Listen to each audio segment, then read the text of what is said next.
Hey everybody, welcome to Rom-Com. My name is Scott, And I'm Jordan. and we are here to review the movie The Fall Guy, starring Ryan Gosling and Emily Blunt. And Jordan, I got to know what you thought about the film. Man, I feel like a schoolgirl. I'm like gushing over this film. I freaking love this movie. I loved it so much. I went to go see it twice in theaters. Really? Yeah, man. Yeah. You have like once, an but AMC twice. Stubbs pass for that? I don't even know what that is, Scott, but I'll tell you what I really liked about this movie. I liked Ryan Gosling and Emily Blunt's chemistry. I think this is a film that is easily labeled as action, but it really wants to be a romantic comedy. I think it is a romantic comedy at its core. It's just masquerading as an action film. Okay. Yeah, I think that's actually a really fair take. All of the marketing is definitely towards a male audience, but the very first scene you get in, you're like, oh no, this is a satirical comedy on a rom-com and on Hollywood. And once I understood that, I was so in. I was actually hesitant to see the film. I waited for it to come out on video on demand, and I bought it and watched it. And I was like, I guess I'll give this a watch for Rom-Com. So I was doing it for the bros and the dudes, because, you know, we're two dudes watching chick flicks for dudes. We are. I felt like the minute I got what it was trying to go for, I was in. I loved it. I had a great time with the film.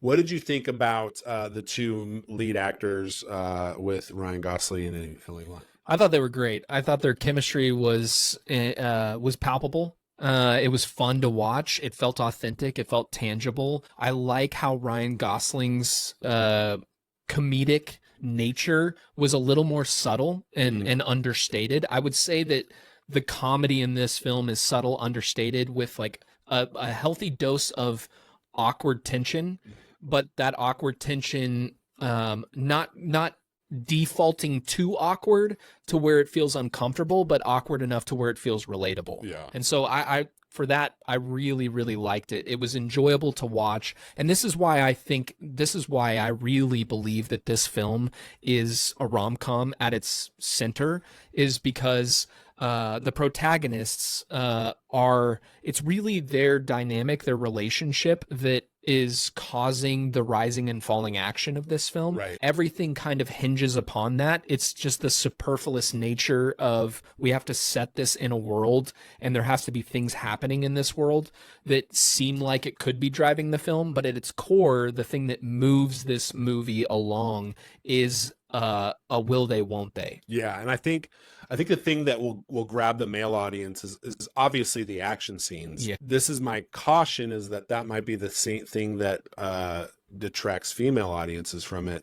May or may not, Unless they're cool. Unless they're cool, and that's because the scenes where you have the action in this film are typically the scenes where you'd have like the friends, you know, giving advice or building up the character, or you go girl, or you go boy, or step up, or whatnot, and you have those things happen. Instead of getting that, you get this man willing to do anything to make sure that the other main character gets the success that they're looking for. And I thought that was actually like pretty refreshing and also kind of funny, because the action scenes were hilarious.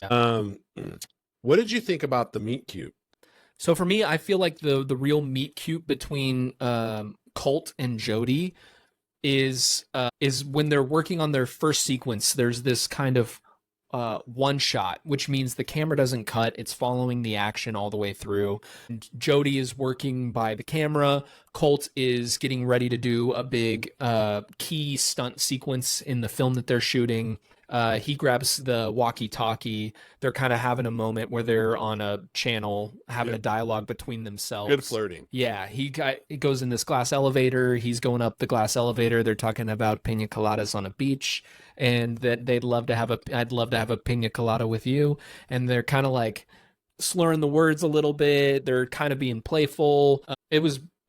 You buy it. I buy it instantly. I bought it instantly. Yeah, like, and it was sincere. And I honestly, to be quite frank with you, I was furious that I wasn't Jody. Yeah, I mean, I get that. Yeah. Yeah. I mean, I don't know if I'd admit that on a podcast, but I'll admit it. Hey, I'll shout it from the rooftops. Good for you. It's Ryan Gosling. It is Ryan Gosling, and he was a very stunning man. Yeah. I shouldn't say that. In this film and in person.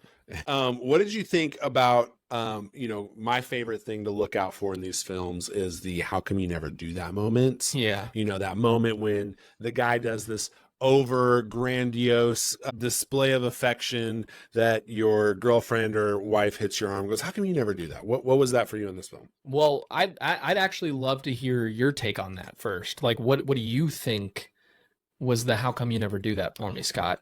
Just the fact that this dude was willing to die for his girl's success, like Yeah. that was pretty. Like, I mean, he was like, I will put my body, the whole body, all of Ryan Gosling's body, on the line for Emily Blunt. Which who wouldn't for Emily Blunt? But like, I feel like Melissa, my wife, is probably like, how come you don't jump out of windows and do boat stunts for me? Yeah. You know, to see my business flourish. Right. And because I'm not Ryan Gosling. Yeah. I feel like my wife,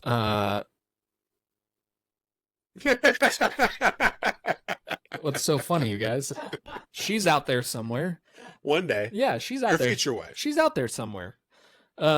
She's just far, far away, and she's obviously like gotten a flight delayed here or there on some sort of layover. Yeah. Anyways, Earhart. I feel like for me, I agree with you. I think it is that. I think this movie kind of does a characterization of what I really think it is like a how come you never fight for me? But because this movie's about like a love letter and an ode to stuntmen, it's and centering around a stuntman, it's like how come you never put your body on the line for me? That's like the stuntman equivalent of how come you never fight for me? Right. So I think I could see your wife, girlfriend, girl you're interested in, friend. The friend zone friend. Yeah, friend zone friend, which you need to get out of that. But get out of the friend zone. Don't friend friend zone this. Is the hey, how come you never like fight for this? Or I don't see you fighting for this that way. Right. So I agree. Okay. If you were a guy, which you happen to be. And hey, what are you trying? You were watching this film. I'm a guy on a date night. We gotta look. We're two dudes reviewing chick flicks for dudes. Okay. And so, if you were watching this movie with a chick, a real chick, a real woman, yeah, like a real woman. Okay. What's the scene you're getting up to go to the bathroom or get your lady a snack? Yeah. Or like, how do you feel? I'm not going to the bathroom. You're not missing any scenes. No, I'm not missing an opportunity to be with my woman. All right. Huh?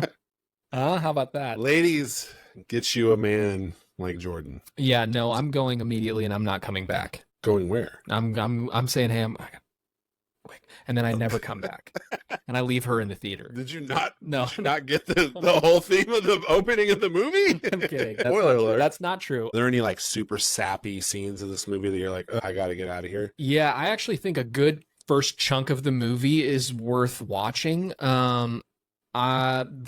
I think there'll be some element of this that's a little bit of a spoiler alert, so I'm just kind of giving you the flashing lights here that what I'm about to say is a bit of a spoiler.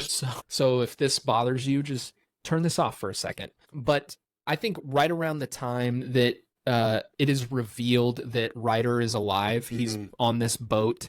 I think once they kind of reveal him and then he turns into a Bond villain all of a sudden, I think at any point within the next like 10 to 15 minutes, you could really get up and go to the bathroom. You could get a refill on popcorn, snacks. You could run to the grocery store, pick something up. I mean, you walk your dog. Yeah, you could do quite a bit in that amount of time and get back to see kind of the culmination of the film. It's pretty predictable after that point. Yeah. And so I think any time in there is a good time to get out, use the restroom. I happened to watch the extended cut of this. I know there was an extended cut. They didn't offer that in the cinema. Well, I watched it at home because I thought it looked terrible, and I was delightedly surprised that it wasn't. Just want to let everybody know that Alamo Drafthouse is closing because of people like Scott. So get out there and support local cinemas. They're reopening right now. They just announced that they're reopening in Dallas, which is great. Good for Alamo Drafthouse. Anyways, I thought that after Ryan Gosling does the boat scene, it's the most predictable film Well, you can go to the bathroom for a while, which means a non-standing bathroom visit, and you could definitely walk you can definitely walk a dog, something like that. You'll be fine. Why would you go to the bathroom for a while, Scott? Maybe you had some chili, I understand. some nachos with some jalapenos on there. I don't respect know. that. Something that gets through you real quick. You never know. So that would be the scene I would say, like, yeah, I totally agree. Like right after that, go ahead and get it. Because after that, it's the most Candace Cameron Bure, Hallmark Christmas movie, predictable film. But everything before that, I felt like wasn't predictable. All the jokes were great. The unicorn stuff was funny. Mhm. The Memento Post-it note stuff Yeah. was hilarious. Yeah. I thought the scene where she keeps blowing him against the rock was hilarious. Like, or blowing him up against the rock. I just want to, we just got to stop it for just a second. TJ, can you switch it to me real quick? I just want to be very clear that she's not blowing him against a rock. All right. That's a completely different film. That's Bad choice of words. Yeah. There's an explosion, and that as a stuntman, he gets knocked against a rock. So he's getting repeatedly thrown into a rock, not her blow him on a rock. Right. Well, it's 10:15. TJ was an hour and a half later as our producer today. So we're having to go a little late into the night. But yeah, as she's blowing him up against the rock and doing the exposition of the character, I thought that was hilarious and so well done. The Taylor Swift joke was hilarious. I mean, there were so many scenes where my cheeks hurt. I was laughing so hard. Yeah, I think for me in that Taylor Swift, that whole kind of relational banter, like I think that whole scene worked really well. What was funny to me is you want to do some donuts? And she's like, no, I think I'm probably going to turn in for the night. And he's like, let me drive you to your car.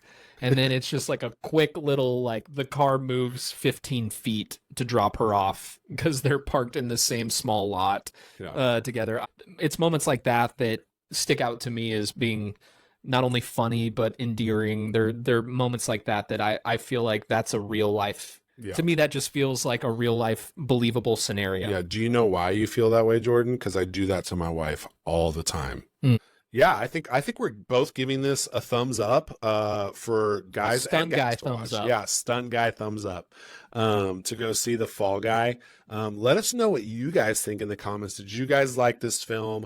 Are you guys gonna watch it again? Is this like a rewatchable film? What were your favorite scenes? Did you think it was believable? And then also, would you rate this as a rom-com or an action film or both? Do you agree with our assessment on the film? Let us know in the comments. Well, that about wraps it up for us on this episode of Rom-Com. Thank you guys so much for tuning in, and we will catch you again on the next one.